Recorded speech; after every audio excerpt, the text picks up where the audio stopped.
Salam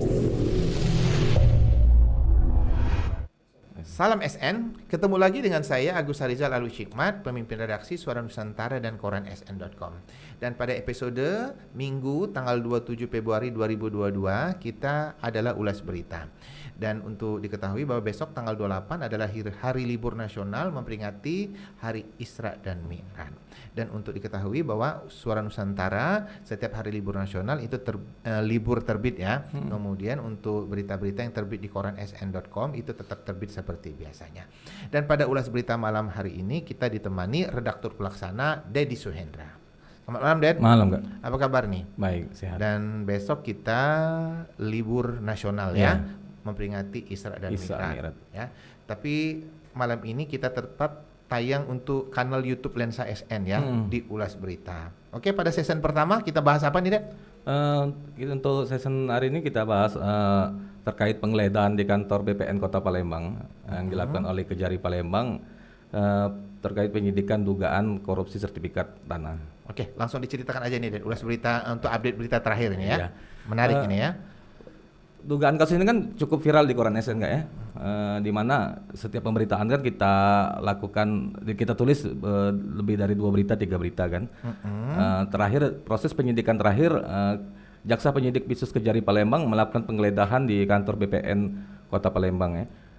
Dalam penggeledahan ini tujuannya untuk mencari alat bukti berupa dokumen untuk melengkapi berkas perkara 2 tersangka yang telah ditetapkan oleh Kejari Palembang. Dan penggeledahan itu sudah dilakukan, Ded ya? Sudah. Apa yang disita kemarin, Ded? Dokumen, komputer, beberapa sertifikat tanah diamankan oleh Jaksa Khusus Kejari Palembang. Dan ini campaknya menjadi perhatian serius ya dari Kejari Palembang ya, karena ini sebenarnya kan penerbitan sertifikat program Jokowi ya. Benar. Tapi ternyata di balik semua itu ada permasalahan ya. Mungkin ada cerita lain di balik geledah kantor kemarin, Dan?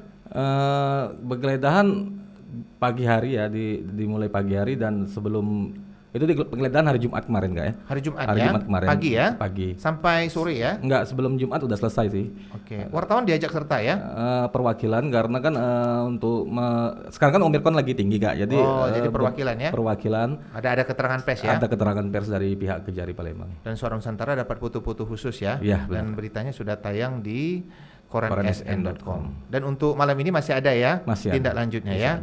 Dan untuk menikmati Lensa SN tetap klik koran.sn.com untuk mendapatkan update berita dari dugaan korupsi apa nih, Det? Sertifikat tanah ya. Dan ini menjadi perhatian khusus dan menjadi berita viral ya di koran.sn.com ya.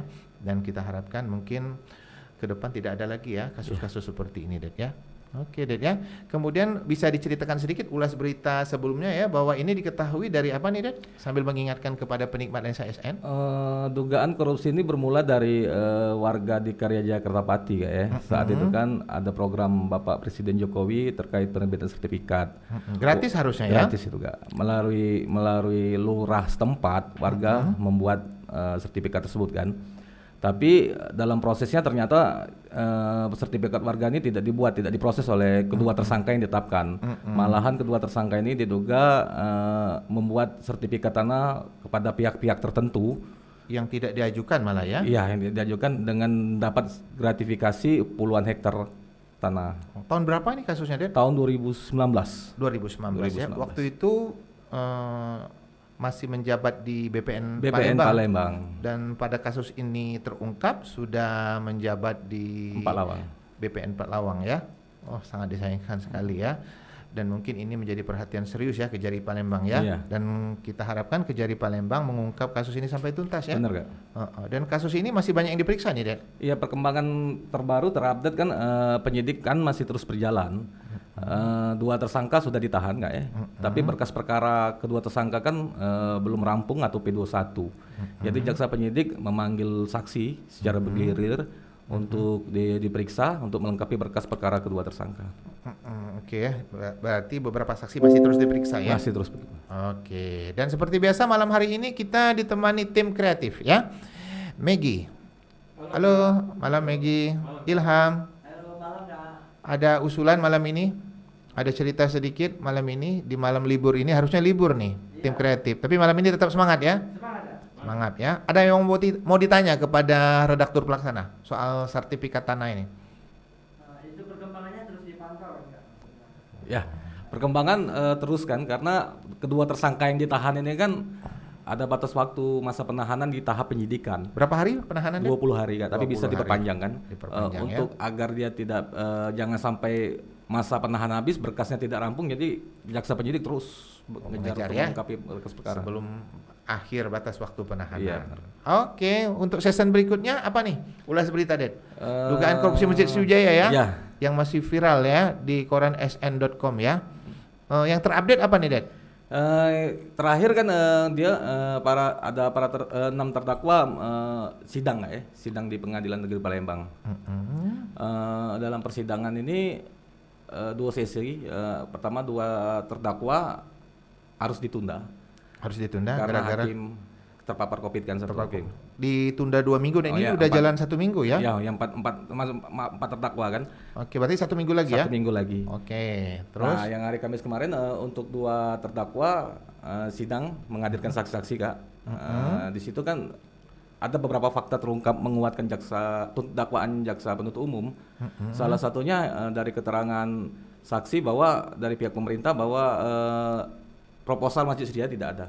Proposal Masjid Sriwijaya tidak ada. Iya. Ya, saya ikut membaca waktu itu berita itu ya. Iya. Sangat disayangkan ternyata tidak ada proposal ya. Iya. Dan untuk melihat lebih detail berita-berita tentang dugaan korupsi Masjid Sriwijaya ini lebih spesifik ya.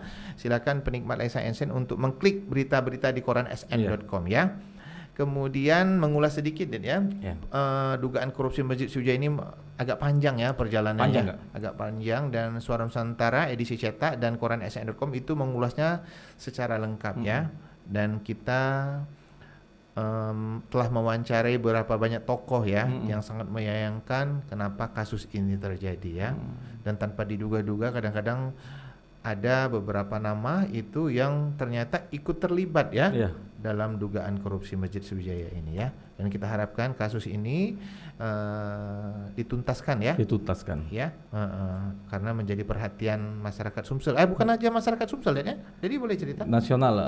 Ini kan terkait masjid kan, terkait masjid. Apalagi saat itu kan perencanaannya akan masjid terbesar di ASEAN nggak ya? Di ASEAN Di ya. ASEAN. Sudah tuh ada tokoh-tokoh Sumsel di nasional yang menginginkan pembangunan masjid ini kan.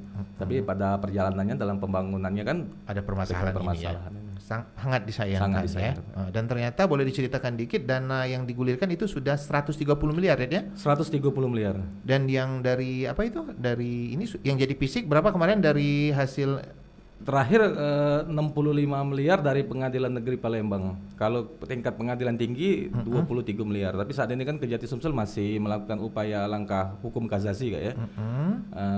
Terkait karena Kejati Sumsel terakhir kata Kasih Penkum masih menyatakan total loss dalam perkara itu Kak. Talos ya. Oke ya, untuk kita harapkan berita ini tetap menjadi perhatian dari penikmat SN karena Suara Nusantara dan koran SN.com membuat beritanya secara detail ya. Iya. Kalau dalam persidangan itu kami bagi per item berita ya, penikmat lensa SN ya. Oke, lanjut berita kemarin. Berita apa lagi nih, Ded, yang sudah kita tayangkan kemarin? Perkembangan penyidikan dugaan korupsi lahan, ganti rugi lahan Di ganti rugi Oki. lahan tol Oki ya. Tol Oki. Oke, ini yang terbaru apa yang terupdate nih?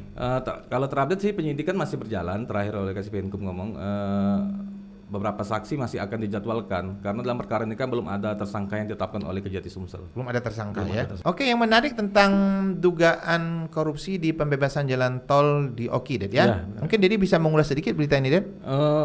Dalam perkara ini kan jaksa penyidik Kejati Sumsel mendalami terkait ganti rugi lahan jalan tol Pematang Panggang Kayu Agung Oki Seksi 2 pada tahun 2016, 2017 dan 2018 Kak.